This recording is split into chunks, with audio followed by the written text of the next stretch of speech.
bonjour à toutes et à tous et bienvenue dans ce séminaire virtuel Inter-Outre-mer d'Erita.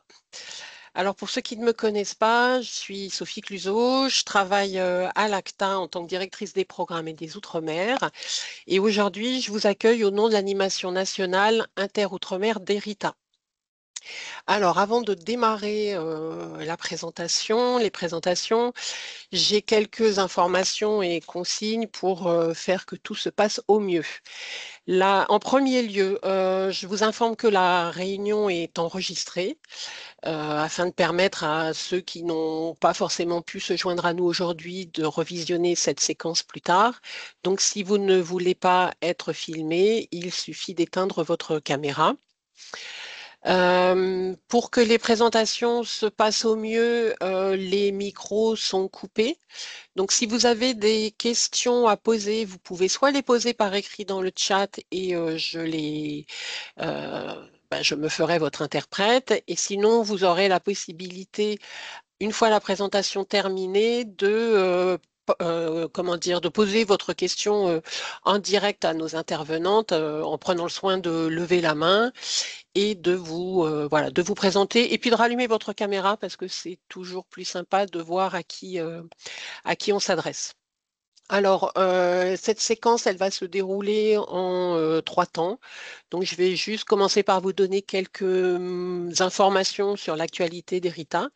Ensuite, nous aurons une vingtaine de minutes de présentation par Katia Rochefort-Duparme et puis Isabelle Jean-Baptiste de la Chambre d'agriculture de Martinique et que vous voyez normalement à votre écran.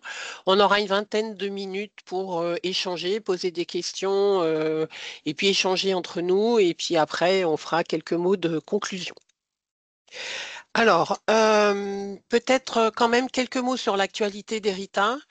Donc, pour ceux qui ne connaissent pas ce qu'il y a derrière l'Erita, moi, j'aime bien toujours dire que les RITA, ce sont des dispositifs uniques dans le paysage de la recherche et de l'innovation agricole dans les Outre-mer.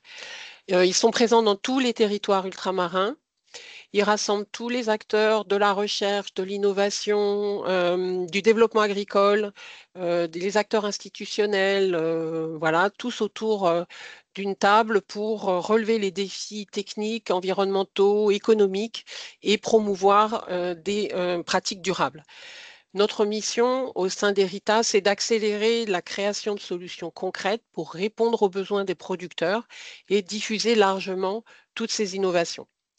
Alors, la vie d'Erita, elle est rythmée par la programmation agricole européenne et française. Donc là, depuis 2023, donc depuis la fin de la phase 2014-2022 qu'on appelait RITA 2, nous sommes dans une phase de transition pendant laquelle nous avons travaillé à établir un nouveau plan d'action pour l'animation nationale inter-RITA, inter-outre-mer. Donc, ce plan d'action, il a pour ambition de soutenir l'émergence des innovations, de renforcer leur transfert, de favoriser les projets interterritoires et de valoriser toutes les actions de recherche et de développement au service des besoins des producteurs. Depuis 2025, donc il y a un certain nombre d'actions qui ont été lancées et qui commencent à produire un certain nombre de résultats tangibles. Donc le premier là que j'ai mis en évidence, c'est suite au colloque qui a été organisé dans le cadre du Salon international de l'agriculture en début d'année. Nous avons produit les actes de ce colloque et nous avons aussi réalisé des cartographies pour mettre en visibilité l'ensemble des acteurs de tous les RITA de chacun des territoires concernés. Nous avons accueilli 2 stagiaires durant l'été et ces 2 stagiaires nous ont permis de lancer 2 grands chantiers structurants pour nous. Il y en a un qui se concrétise par la production d'un guide méthodologique du transfert des innovations agricoles aux agriculteurs. Le second par la création de bibliothèques pédagogiques à destination des établissements d'enseignement agricole. Nous avons travaillé pour réaliser un inventaire et une cartographie des réseaux qui sont complémentaires au RITA avec lesquels soit les RITA collaborent déjà ou alors avec lesquels il va falloir que nous renforcions nos collaborations.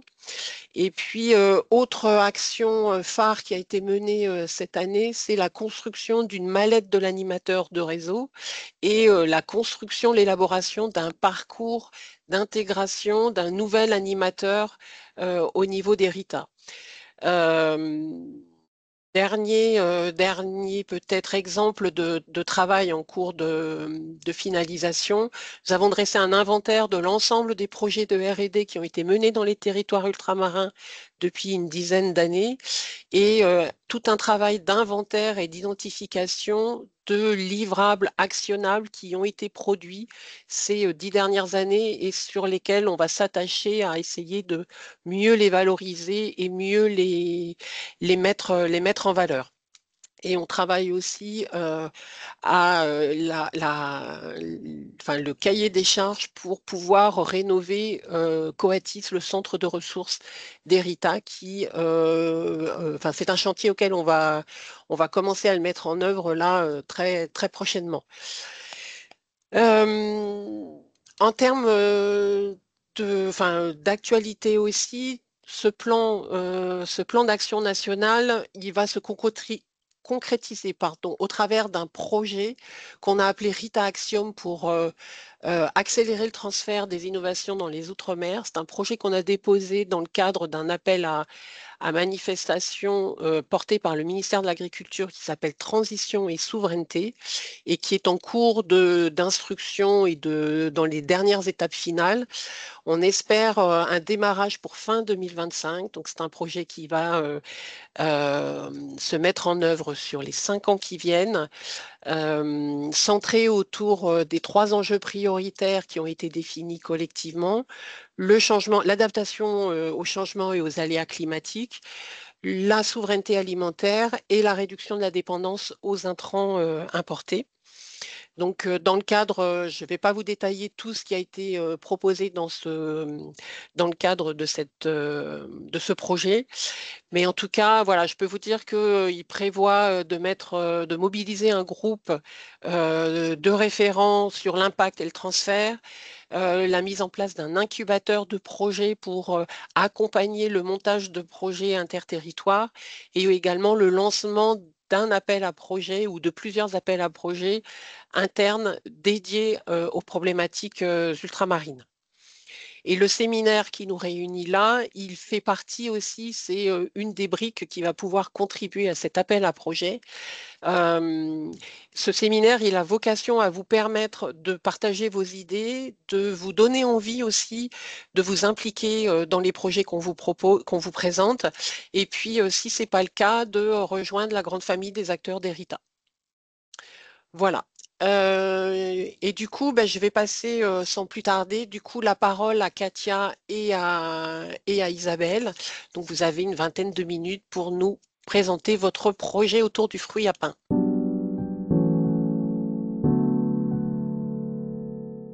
Bonjour à vous tous. Donc, Katia Rochefort, je présente effectivement cette thématique avec la collaboration d'Isabelle Jean-Baptiste de la Chambre d'agriculture. Voilà, donc je disais Katia Rochefort, directrice du PARM, Isabelle Jean-Baptiste pour la Chambre d'agriculture. Nous faisons cette présentation à 4 mains en précisant effectivement que cette présentation intervient dans le cadre des travaux d'un réseau, le réseau BioAir. Je vous explique en 2 mots ce qu'il fait, puis Isabelle présentera les travaux en amont de la Chambre d'agriculture et j'achèverai effectivement avec les travaux du PARM sur la valorisation du fruit à pain. Donc, ce réseau BioAir, c'est un réseau effectivement qui est mis en place en Martinique depuis 2022 autour de 12 partenaires. C'est un réseau que porte le PARM et qui a permis effectivement de mobiliser des financements dans le cadre de France 2030 avec ses partenaires, donc des partenaires qui rassemblent un consortium qui est représentatif de toute la chaîne de valeur. L'enjeu de ce réseau, je n'ai pas dit, c'est de construire effectivement une coopération autour des problématiques en lien avec la souveraineté alimentaire, en regroupant les compétences les compétences académiques, les compétences scientifiques et technologiques du territoire. Donc, on a un réseau vraiment là qui a pour objectif de mobiliser les acteurs du territoire martiniquais. Nous avons tout de même au sein du consortium le pôle calitropique, je suis allée rapidement, mais il en fait partie de manière à assurer effectivement une ouverture sur les autres territoires ultramarins. Le deuxième niveau d'objectif, c'est le développement de manière concrète de produits innovants à haute valeur ajoutée sur le marché. Il s'agit là vraiment d'aborder le champ de l'alimentation enrichie, des compléments alimentaires, des ingrédients cosmétiques et des biostimulants pour les cultures maraîchères et autres. Et le troisième niveau d'enjeu, c'est de favoriser effectivement la dynamisation du transfert de technologies vers les acteurs, qui est un élément essentiel pour réussir. Donc, les marchés visés pour activer cette bioéconomie du territoire martiniquais, je viens de vous les dire, et nous avons abordé effectivement 5 actions qui permettent de mettre en coordination l'ensemble de ces acteurs, avec une coordination actuellement portée par le PARM. Dans la diffusion d'informations, l'ensemble des acteurs partagent cette coordination. L'enjeu aussi, c'est de mettre en place une plateforme de mutualisation avec le CIRAD, entre CIRAD et PARM, et de travailler sur la capitalisation des connaissances autour de la valorisation économique du fruit à pain. Nous en parlons dès à présent. Et notre objectif, c'est le développement d'extraits de plantes de la pharmacopée, ce qui permet effectivement d'adresser d'autres marchés en complément de la diversification agricole et bien sûr l'enjeu de l'animation. Voilà, donc un tour de piste sur ce projet qui ambitionne d'aborder le fruit à pain autour de toutes ses potentialités dans un pas de temps de 4 ans. Nous avons effectivement à cœur avec l'ensemble du consortium de mobiliser de nouvelles connaissances autour du développement culturel et autour du potentiel de cette valorisation économique du fruit à pain. De mobiliser des innovations au stade marché avec la pulpe, avec des solutions pour les coproduits du fruit à pain et pour le marché alimentaire et la biostimulation maraîchère. Et d'impulser le développement de projets économiques dans l'action transfert, diffusion, avec effectivement la mise en place d'un système de collecte, du transfert de connaissances vers les unités de transformation qui veulent s'approprier ce potentiel de valorisation, et bien sûr à l'appui d'innombrables études de faisabilité pour bien cerner l'ensemble des sujets.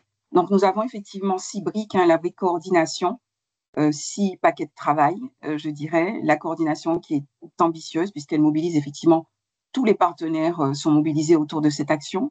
Une brique amont sur une étude de marché, la connaissance effectivement d'éléments socio-environnementaux de la culture du fruit à pain, de la production de fruits à pain.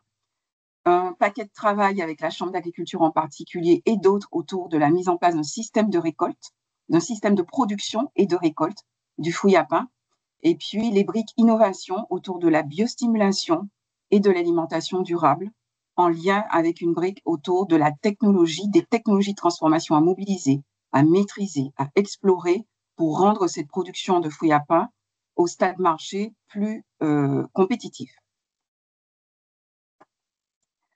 Sur les travaux de la Chambre d'agriculture, je propose à Isabelle, voilà, son intervention pour continuer. D'accord. Isabelle Jean-Baptiste, responsable expérimentation à la Chambre d'agriculture. Je vais vous présenter, les travaux de la Chambre, si tu veux. Katia, c'est toi qui pilote le diaporama. Alors, dans le cadre de ce projet, les problématiques qui ont été identifiées par la Chambre d'agriculture de Martinique sont les suivantes. La production actuelle de fruits à pain est-elle suffisante pour répondre aux besoins d'une filière structurée? Combien de variétés, le terme variété impropre, puisque au niveau de l'arbre à pain, le terme le plus juste, ce serait de parler d'accession, mais pour notre public, c'est plus simple, ils comprennent mieux, public d'agriculture, le mot variété. Donc, combien de variétés de fruits à pain sont présentes sur le territoire? Existe-t-il une variété dominante? Quelle est la répartition actuelle des arbres à pain? Quelle organisation mettre en place pour assurer la collecte des fruits à pain pour l'approvisionnement des entreprises? La taille des arbres à pain impacte-t-elle durablement le rendement? Et comment préserver la diversité variétale? Voilà donc le paquet de questions à laquelle nous devons nous pencher dans le cadre de ce projet qui, comme a précisé Katia Rochefort, dure 4 ans. Donc, en ce qui concerne la première question, donc la production est-elle suffisante pour répondre aux besoins d'une filière structurée? Nous avons élaboré un questionnaire approfondi destiné aux agriculteurs permettant de recueillir des données détaillées sur le nombre d'arbres sur les exploitations, les variétés cultivées, la pratique de récolte et de valorisation, les volumes estimés de production, l'itinéraire technique impliqué. Et pour les particuliers, nous avons élaboré un questionnaire simplifié portant sur le nombre d'arbres présents dans les jardins privés et la fréquence et le volume de récolte.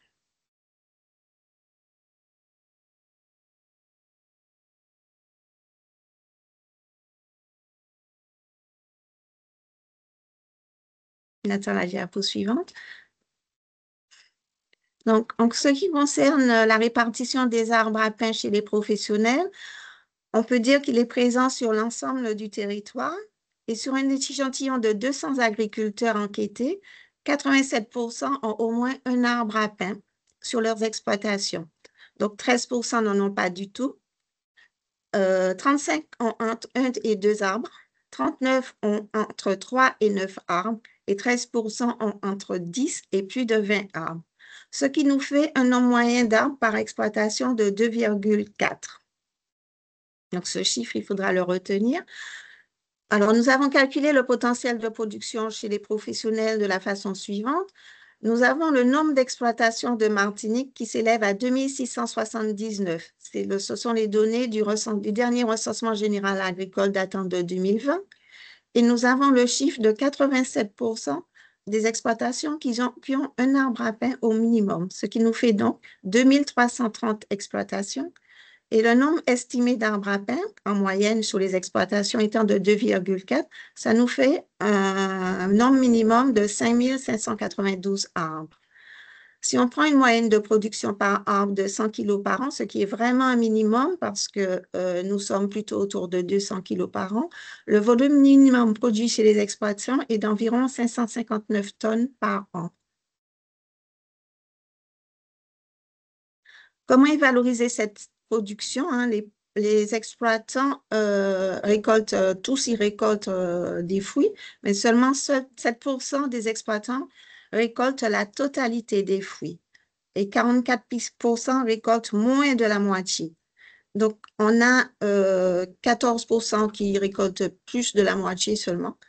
Et en gros, on a une production qui est largement sous-exploitée au niveau des exploitations agricoles. Les différentes voies de valorisation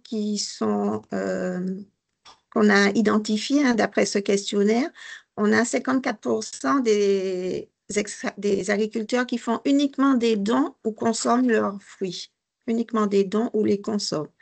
37% en vendent une partie, 6% l'utilisent pour l'alimentation animale et 3% pour de la transformation. Et en fait, tous les agriculteurs enquêtés consomment et donnent aussi leurs fruits. En ce qui concerne l'estimation du potentiel de production chez les particuliers, nous avions donc diffusé le questionnaire par WhatsApp au niveau du site Internet de la Chambre d'agriculture. Nous avons également fait 2 émissions radio qui ont reçu un très bon accueil des auditeurs et malgré tout, on a eu peu de retours, environ 50 réponses. Et sur ces réponses, on a le chiffre de 55% qui ont au moins un arbre à pain chez eux. Donc, pour l'estimation, nous sommes partis d'une fourchette basse, c'est-à-dire que 10% des particuliers possèdent un arbre à pain. Et nous avons estimé le potentiel de la façon suivante en prenant le nombre total de maisons individuelles qui s'élève à 134 000 selon l'INSEE en 2021. Nous avons donc 10% ont un arbre à pain, en prenant le chiffre de 10%, un nombre total d'arbres à pain de 13 400, avec une production moyenne de 100 kg par an, ce qui nous fait une estimation totale par an de 1340 tonnes pour les particuliers. Donc, le premier élément de réponse concernant sur la production de fouilles à pain nous permet de dire qu'il y a un fort potentiel de production qui est estimé à minima à environ 2000 tonnes par an, mobilisant les ressources des particuliers et des professionnels. L'étude relève également une large sous-exploitation de cette ressource locale. Les besoins historiques se sont élevés à 100 tonnes pour la transformation. Ce sont des données datant de 1995-2000. Donc, un volume estimé permettant de reprendre ce volume estimé permet de répondre à une demande augmentée. Donc, ce qu'on peut dire, c'est que la ressource locale en fouille à pain, elle est disponible.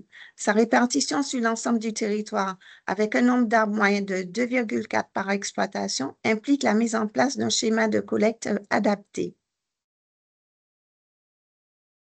En ce qui concerne la diversité variétale observée, donc à partir de l'enquête, on avait sélectionné 4 critères: la forme de la feuille, la forme du fruit, la couleur de la chair et l'aspect de la peau. Nous avons pu observer au niveau des exploitations 4 formes de feuilles différentes, 4 formes de fruits différents. Au niveau de l'aspect de la peau, on en a distingué 2, granuleuse et lisse, et au niveau de la couleur de la chair, 2, jaune ou blanche.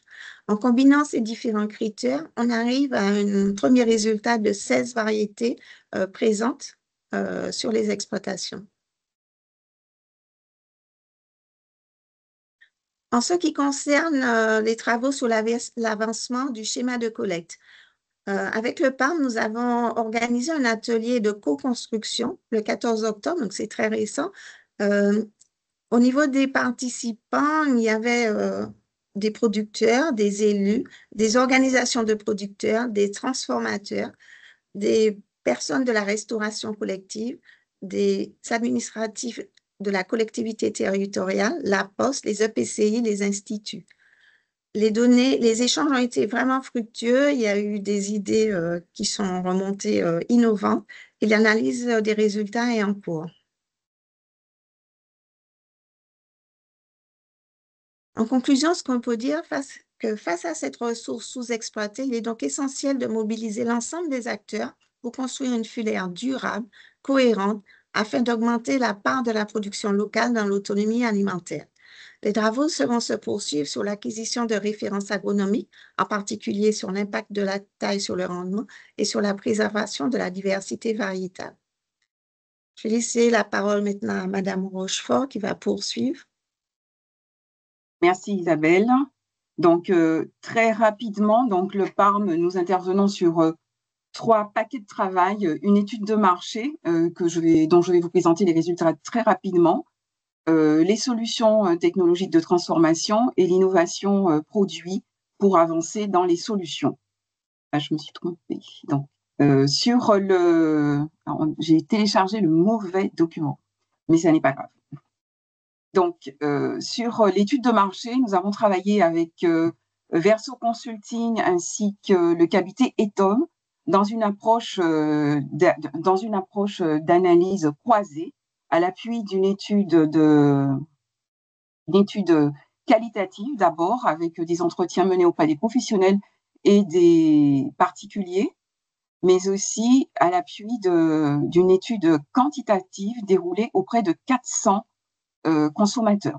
Cette étude, en croisant les éléments sur le plan qualitatif à la fois pour les consommateurs et les professionnels, révèle des freins que nous soupçonnons déjà bien sur la difficulté de préparation, de mise en œuvre, on va dire, de ce fruit à pain, qu'il s'agisse de préparation chez les particuliers ou bien en restauration collective ou sur le plan industriel. Une approche effectivement qui est liée à une difficulté qui est liée au manque de connaissances sur la maîtrise de la préparation. Pour les plus jeunes, une forme de lassitude liée à l'enfance autour de ce produit qui a été mal présenté, où l'éducation alimentaire n'est pas suffisamment avancée. Une image vraiment peu valorisée parce qu'on est vraiment dans le don, comme vient de l'expliquer Isabelle. Et puis une perception de lourdeur autour de cette production, comment faire, comment préparer, comment organiser effectivement la transformation. Sur l'aspect motivation, de vrais leviers avec un ancrage du produit sur l'axe local. Hein. On reconnaît un produit local, durable, avec un prix accessible a priori, parce qu'aujourd'hui, c'est le don effectivement qui fait foi. Et puis un aliment sain, nourrissant, bien sûr, étant donné sa composition, avec une polyvalence culinaire intéressante. Je crois que je vais télécharger le bon document parce que là, je suis sur un brouillon et je m'excuse vraiment. Est-ce que je peux?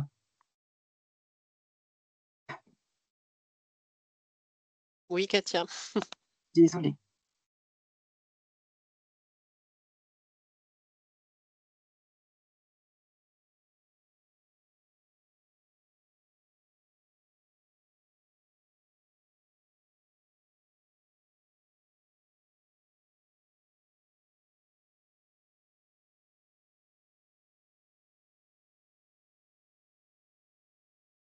Excusez-moi.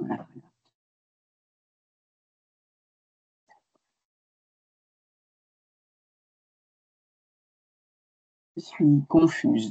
Je n'ai pas compris pourquoi cette présentation.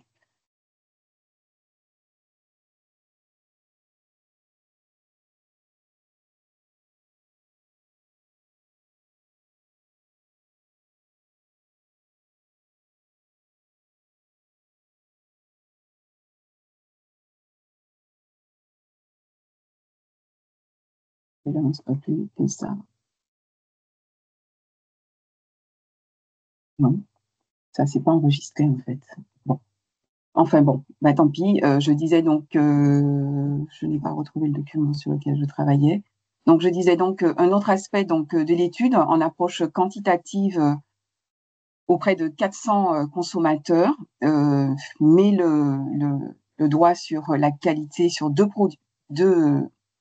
défis essentiels, deux éléments effectivement, je dirais, qui sont en lien avec la perception du prix et de la disposition des consommateurs à payer ce produit. Donc, l'image du fruit qui est effectivement dans un système économique où le don prévaut, et puis un prix qui doit être accessible, considérant effectivement le contexte des consommateurs de la Martinique, un produit qui est souvent comparé à la pomme de terre et qui engage de toute façon un surcoût à l'achat. Comment faudrait-il s'y prendre avec un plan de communication et une approche marketing qui justifie le prix à payer? Les consommateurs interrogés, pour accepter un prix plus élevé, veulent qu'on leur explique la valeur ajoutée des produits à base de fruits à pain et pourquoi les consommer, les préférer, donc en mettant effectivement en lien avec les objectifs de motivation qui vous ont été présentés, l'origine locale, les bénéfices santé et l'innovation, la praticité surtout de consommation. Lorsqu'on les interroge sur ce qu'ils préfèrent, ce qu'ils rêveraient en fait de pouvoir pouvoir consommer avec des produits élaborés à base de fruits à pain, nous relevons les produits transformés tels que le pain, la farine, les frites bien sûr, des produits en moindre proposition comme les gratins, le migan, et puis des produits de niche qui sont effectivement à entreprendre étant donné les enjeux du levier de la praxicité et puis tout simplement de l'alimentation santé qui doit se développer au sein de la population.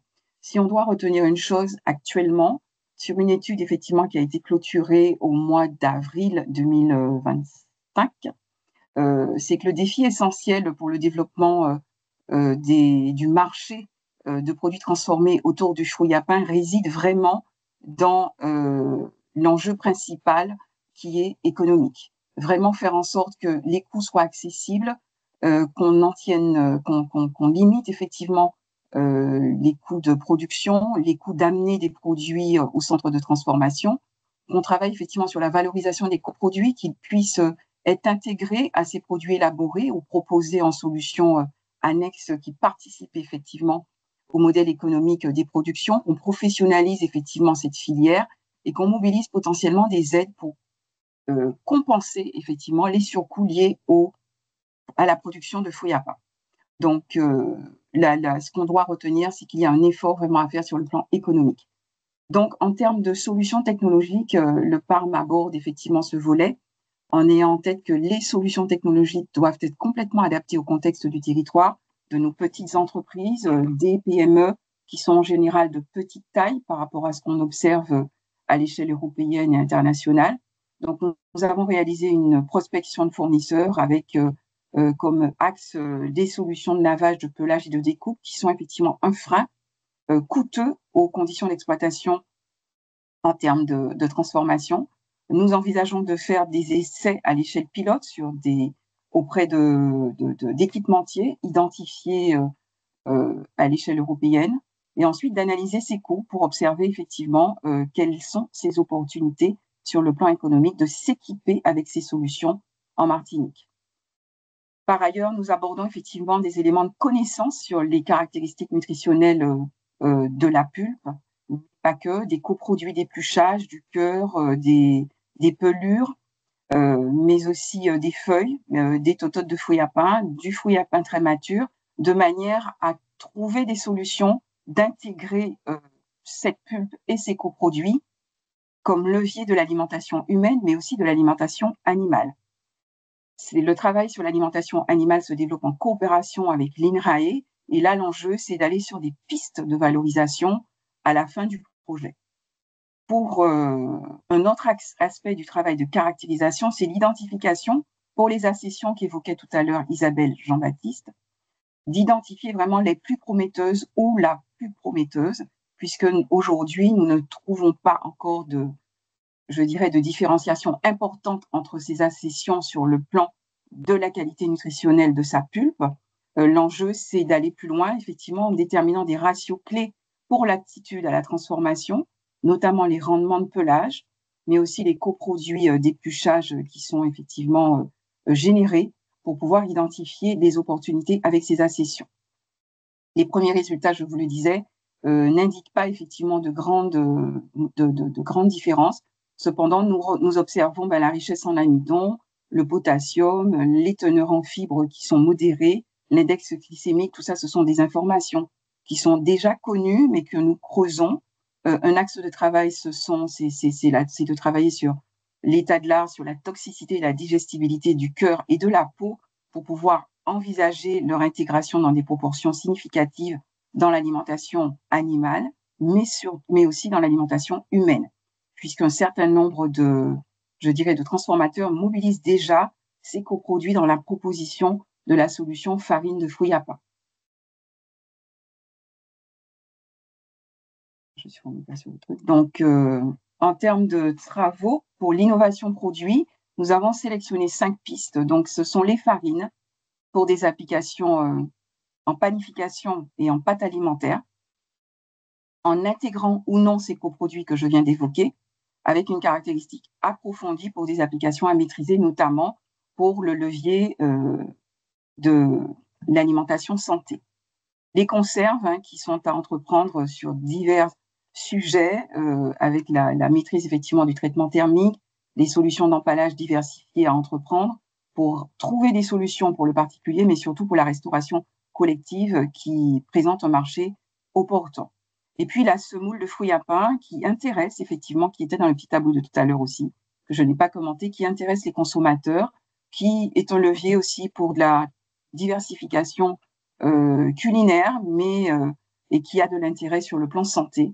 Donc, ces 3 sujets sont en cours de travaux au PARM, avec un objectif vraiment de développer ces travaux jusqu'au stade opérationnel pour la diffusion de fiches documentées transférables aux entreprises, mais aussi le développement d'un appel à manifestation d'intérêt qui nous permettrait de sélectionner 1 ou 2 entreprises pour cette valorisation, concrète sur le marché d'ici 4 ans.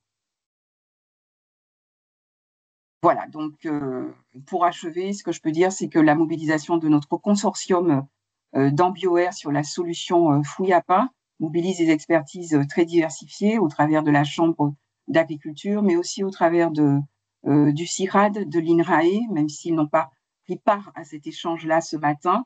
Nous sommes effectivement sur un projet ambitieux qui a vraiment comme objectif finalisé d'aborder ce marché alimentaire dans toutes ses dimensions avec des pistes et des solutions à 4 ans pour observer avec un système de récolte et accessions disponibles en production, un déploiement d'activités économiques nouvelles sur le territoire.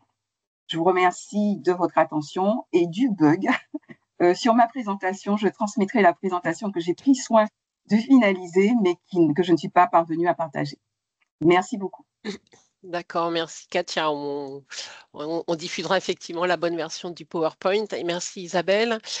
Est-ce que vous avez des questions dans ce qui vous a été présenté? Donc, normalement, on doit pouvoir, alors soit vous l'écrivez dans le chat, soit normalement, vous devez pouvoir réactiver votre micro si vous levez la main.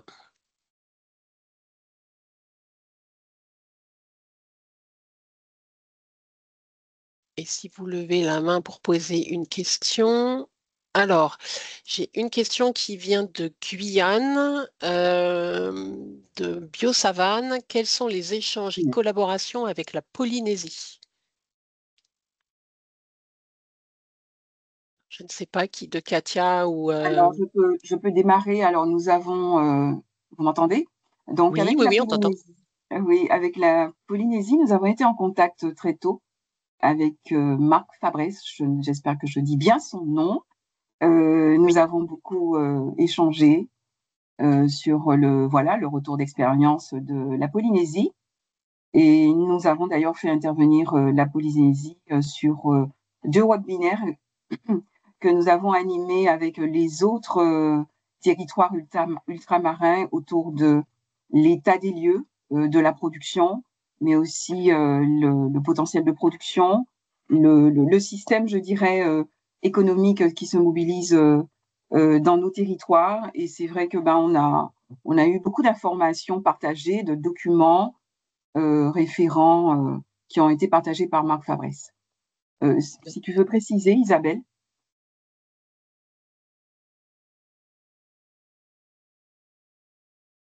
Désolée, j'active mon micro. On a échangé également avec lui sur les différentes accessions et donc il nous a dit aussi il est un peu étonné de voir que nous avons que seulement 8 accessions à l'échelle de la Martinique. Il en a d'autres à disposition. Pour l'instant, nous ne sommes pas allés plus loin dans le cadre de ces échanges. Puisqu'on a en priorité, nous sommes partis sur la valorisation déjà de l'existant au niveau de la Martinique. Merci Isabelle. Alors, on va partir à la réunion. Donc, normalement, Eric, tu peux réactiver ton micro pour poser ta question. Et je ne sais pas si tu répondras en même temps à la question de Nicole Minacci qui pose la question de la collaboration aussi avec la réunion. Oui, alors je suis content que il y a donc nous à La Réunion on a commencé un travail sur les fruits à pain avec la collaboration de la nouvelle Polynésie avec Marc et nous on a il nous manque du fruit à pain dont on a travaillé sur l'introduction de fruits à pain à partir de Vitroplan, dont on a eu un premier lot qui est arrivé là, donc qui est en acclimatation, dont on a eu 1200 Vitroplan de fruits à pain qui sont arrivés à La Réunion. Et on travaille avec le PAT de la commune de Prapanon pour relancer un peu cette culture. Donc, parallèlement, on fait des essais sur de la farine, panification, sur des productions, sur des relances de chips et puis de production de fruits à pain surgelés, prêtes à l'emploi, notamment coupés en cubes, pour destiner à la restauration collective. Donc nous, ce qui nous manque, c'est la production, puisqu'on était aussi comme il y avait des arbres dans chaque cour, on avait des fruits à pain, mais ça a été abandonné, ça a été enlevé à cause de l'urbanisation et les agriculteurs ont un peu aussi abandonné cette culture. Et aujourd'hui, on veut relancer un peu tout ça et on a l'appui de la Chambre d'agriculture de Polynésie qui nous conseille et qui nous donne des données au niveau de la transformation et aussi sur les critères de sélection des variétés, puisque là-dessus, on n'a aussi pas de données sur les variétés. Donc là, on a fait rentrer une variété qui est destinée à la transformation. D'accord, merci Eric. Donc, Alors, je vais me faire le relais de Je- deux questions qui sont peut-être qui sont dans le chat. Je vais commencer par la deuxième. Est-ce que vous avez des réseaux de pépiniéristes de plants de fruits à pain en Martinique? Et si oui, quel système de reproduction utilise-t-il? C'est une question qui nous vient de Marie Ayélévi de Guyane. Alors, nous n'avons pas de réseau de pépiniéristes de fruits à pain, puisque, comme je vous l'expliquais, au niveau des professionnels, il y a une ressource qui est disponible et qui est sous-valorisée. Par contre, certains agriculteurs se sont lancés dans une production, qui ont commencé à planter du fouille à pain en vue d'une valorisation propre. En fait, ils ont ils ont identifié des circuits de valorisation et ils ont besoin d'arbres. Et là, ils ont du mal à en trouver chez les pépiniéristes qui leur fournissent au fur et à mesure par 10, par 15, mais voilà quoi. Comme ce n'est pas une ressource qui est valorisée, qui est plantée en grande quantité, donc chez les pépiniéristes, il y en a très peu. Et ceux qui en font sont déjà captés par les projets de ces entreprises. Ce qu'ils utilisent, une partie, c'est à partir de la racine, hein. Je crois, je ne suis pas allée voir, mais il me semble que c'est à partir de la racine qu'ils qu'ils euh, qu'ils plantent, enfin qu'ils multiplient. Merci Isabelle. Donc on avait une autre question de Gonzague Leroux, donc de la DGPE du ministère de l'Agriculture. Je ne suis pas sûre de bien la comprendre, mais en fait pose plutôt la question, je pense, à Katia, de savoir si vous vous orientez vers Est-ce que vous avez privilégié un type de transformation pour servir de pilote, qui pourrait servir de pilote pour d'autres produits?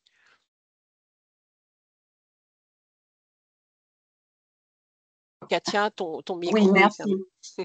Voilà, donc, oui.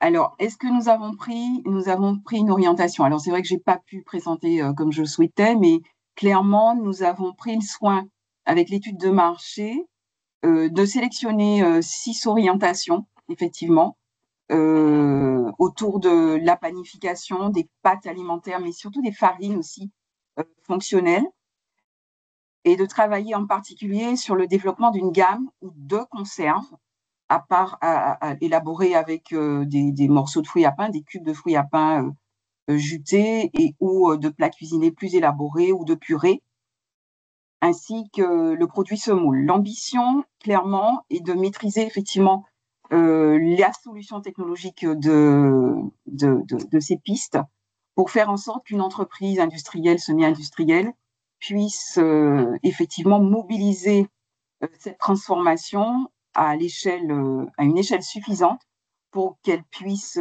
assurer la demande de la collectivité, de la restauration collective de manière générale, mais aussi des particuliers. Donc, c'est l'ambition effectivement d'un appel à manifestation d'intérêt que nous préparons dans quelques mois pour travailler avec cette entreprise ou s'il y en a deux, je dirais la finalité du prototype que nous devons effectivement, je dirais, que nous souhaitons livrer à la fin du projet. Donc, la fin du projet, c'est mi-2027. Nous en sommes aux premiers essais qui semblent tous sur des pistes encourageantes sur le plan technologique. Il y a effectivement une part de travail important pour finaliser des solutions complètes.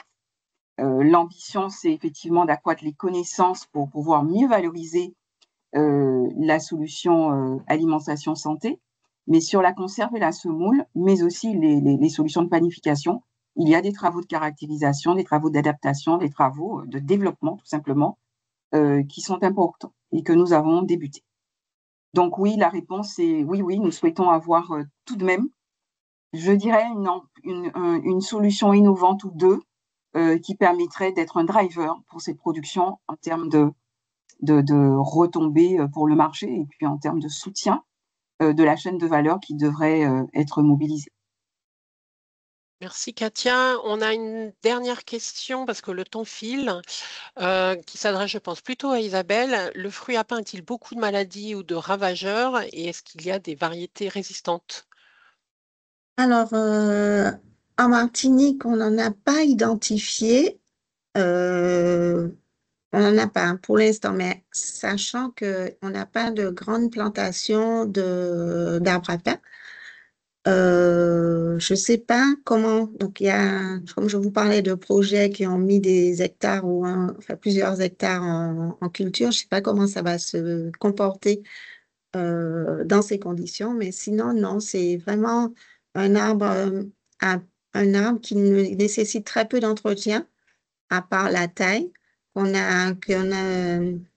fertilise pas, il n'y a pas d'engrais, il n'y a il y a rien à apporter et il produit bien.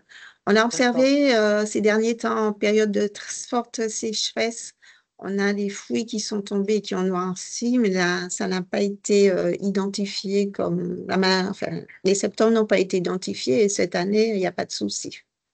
D'accord. Alors Isabelle, dans le chat, il y a Eric Lucas qui précise qu'à La Réunion, la mouche des fruits leur pose problème. Et on va prendre une toute dernière question qui concerne voilà, est-ce que vous avez recensé toutes les utilisations alimentaires du fruit à pain? Et au-delà des apports en potassium, est-ce qu'il y aurait de potentielles utilisations médicinales, nutritionnelles ou thérapeutiques possibles? Et là, c'est vraiment la toute dernière question. Alors, sur ce sujet, je ne me suis pas étendue étant donné le temps que nous avions, mais dans le premier bloc de travail que nous avons une étude effectivement ethno-socio-environnementale qui est réalisée avec le CNRS et des chercheurs de l'UA pour faire le point sur les usages anciens et contemporains de ce fruit à pain, afin d'alimenter effectivement la réflexion croisée avec l'étude de marché que nous avons réalisée avec le cabinet Verso cette année, de manière à réinvestir effectivement ces usages complètement oubliés avec des potentialités. Sur l'axe de ces potentialités sur le plan santé, sur le plan de la pulpe, il n'y a rien pour l'instant qui émerge en tout cas des travaux. Beaucoup des feuilles, beaucoup de l'écorce, du cœur sur des applications effectivement cosmétiques. Ce sont des éléments effectivement qui sont en défleurement, enfin qui vont être effectivement mis en avant et que nous travaillons par ailleurs pour l'axe cosmétique notamment. Merci Katia, merci Isabelle. Alors, il reste d'autres questions. Je propose peut-être, c'est une question qui s'adresse plutôt vers Isabelle, qu'elle mette si elle veut bien, son adresse mail dans la conversation et que vous puissiez poursuivre éventuellement ces échanges après ce webinaire. On a beaucoup parlé de Marc Fabresse et de la Chambre de Polynésie française, donc je vous relaye un appel à manifestation d'intérêt pour l'organisation en fait d'un séminaire ultramarin international qui est organisé par CDA France et la Chambre de Polynésie française, qui devrait se tenir en novembre 2026 et qui s'appelle Ourou Connect. Donc là aussi, on pourra vous envoyer plus d'informations. Vous avez les mails là à l'écran qui s'affichent si vous voulez en savoir un petit peu plus. Donc pour moi, il est temps de conclure puisqu'on a une troisième session qui va démarrer d'ici quelques minutes. Je voulais donc remercier Isabelle Jean-Baptiste et Katia Rochefort pour leur présentation. Je voulais vous remercier, vous, en tant que participants, pour déjà votre participation et puis les échanges que l'on a amorcés. Je remercie également la DGMOM, l'ODEADOM, le ministère de l'Agriculture et le Réseau national agriculture et ruralité qui soutiennent financièrement les actions qui sont actuellement menées par l'animation nationale. Vous dire qu'il est important pour nous d'avoir vos retours sur cette séquence. Donc, vous allez recevoir en fin de journée une proposition un mail vous proposant de répondre à un très rapide questionnaire d'évaluation qui va nous servir aussi éventuellement et qui va vous servir éventuellement à nous faire part de vos souhaits, de sujets à aborder dans des webinaires futurs ou de recherche de partenariat ou si vous avez besoin d'informations complémentaires par rapport à ce qui vous a été présenté. Je vous donne rendez-vous d'ores et déjà le vendredi 27 février 2026. Donc, il y aura le colloque d'Erita organisé dans le cadre du Salon international de l'agriculture. Je vous informe aussi que nous avons une newsletter et donc vous pouvez vous inscrire à cette newsletter. On vous redonnera tous les liens pour le faire. Et puis enfin, vous dire que les diaporamas, donc les bonnes versions de diaporamas, seront mises en ligne sur Coatis d'ici peu, avec les autres livrables dont je vous ai parlé tout à l'heure. Et vous dire aussi que vous allez pouvoir retrouver le replay de cette séquence sur la chaîne YouTube d'Erita, qui s'appelle l'Erita dans les Outre-mer. Donc, il me reste à vous remercier. Je vous souhaite une bonne fin de journée ou une bonne journée tout court. Et je vous dis à très bientôt. Merci beaucoup.